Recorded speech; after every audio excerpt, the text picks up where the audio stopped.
Good day, everyone. I am Alypio, and our chosen topic is globalization. You already know what globalization is, right?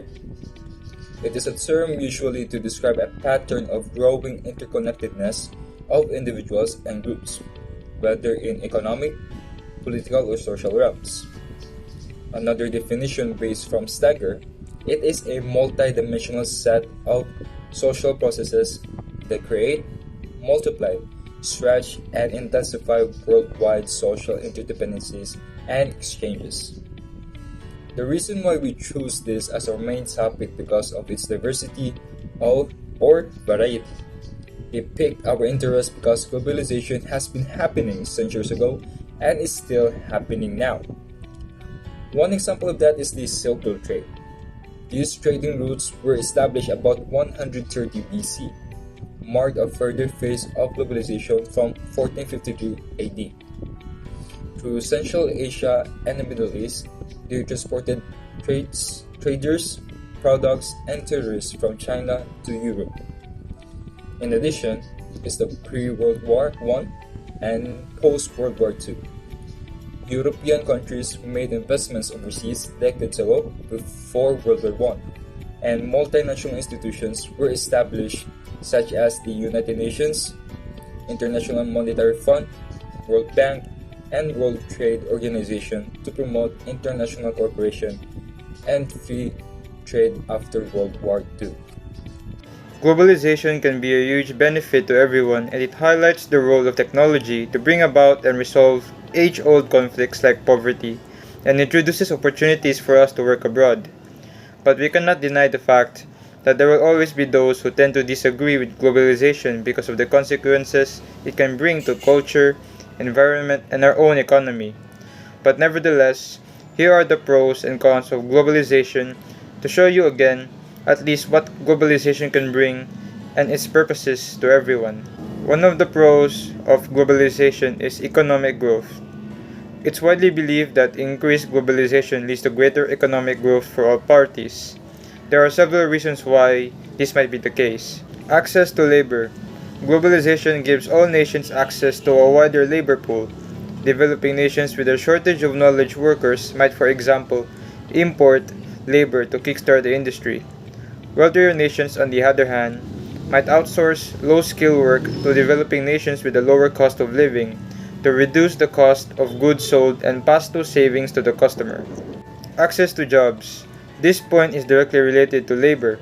Through globalization, developing nations often gain access to jobs in the form of work that's been outsourced by wealthier nations. While there are potential pitfalls, this work can significantly contribute to the local economy. Access to resources. One of the primary reasons nations trade is to gain access to resources they otherwise wouldn't have.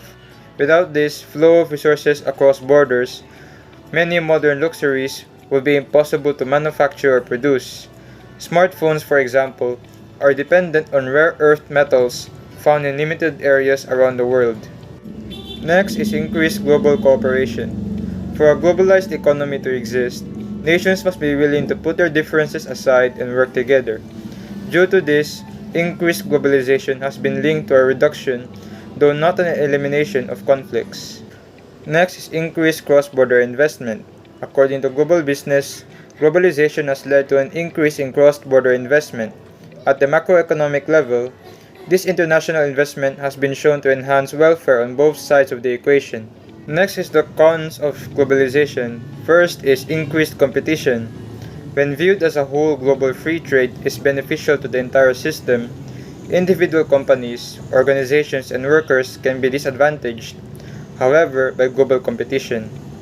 This is similar to how these parties might be disadvantaged by domestic competition, but the pool has simply widened.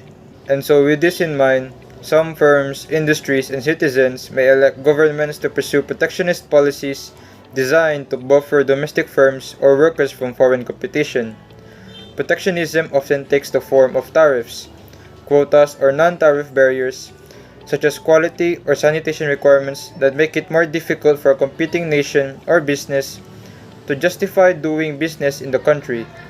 These efforts can often be detrimental to the overall economic performance of both parties. Next is disproportionate growth. Globalization can introduce disproportionate growth both between and within nations. These effects must be carefully and managed economically and morally. Within countries, globalization often has the effect of increasing immigration. Macroeconomically, immigration increases gross domestic product, or GDP, which can be an economic boon to the recipient nation. Immigration may, however, reduce GDP per capita in the short run if immigrants' income is lower than the average income of those already living in the country. Lastly is environmental concerns. Increased globalization has been linked to various environmental challenges, many of which are serious, that includes deforestation and loss of biodiversity caused by economic specialization and infrastructure development, greenhouse gas emissions and other forms of pollution caused by increased transportation of goods, and the introduction of potentially invasive species into new environments. So, if we are going to speak about how information technology made an impact on globalization, this particular field led to the emergence of the global village. For example, the internet. It has enabled people to interact, inform, share their views, and even form social groups with people far away from them. This interconnectedness through technology is a major characteristic of a global village. To simply put, information and communication technology are the backbones of globalization. Technical equipment such as cell phones, the internet, telephone, and microchip have contributed to globalization by exchanging ideas, capital, and people to make it convenient to move from one place to another at a fast pace to stimulate the process of globalization. With the help of the internet, we can find anything with a single click. It becomes very easy to do online shopping with the help of technology. The goal of the study of globalization is to advance knowledge, comprehension, and analysis of the phenomenon's significance in the contemporary world and how it affects each of us. Students studying computer science or information technology should be concerned about globalization since, in the modern world, technology and the internet are disseminating quickly and extensively. We are currently living in the digital age where individuals can now quickly access massive quantity of information. You can now obtain the information or lessons you desire with just one click. We now have a lot of potential for economic growth and interconnection due to the internet. People have become more unified and closer. A situation where it may occur is when a loved one lives abroad. Some years ago, you can contact him or her through writing a letter, and it will take months for it to arrive. However, in this age, you can just contact him or her with ease through Facebook or any other social media platform. With that, you can communicate to that person in no time. In terms of work, people nowadays are more creative and they can easily give information and easily express their opinions. The digital age is diverse and brings a lot of happiness, and it may bring problems, but with the right information and etiquette, then we can prevent certain problems from arising. So this is the end of our video. I am Miguel Enrico Cardenas and my fellow associate Shandil Alypio. Thank you and have a good day.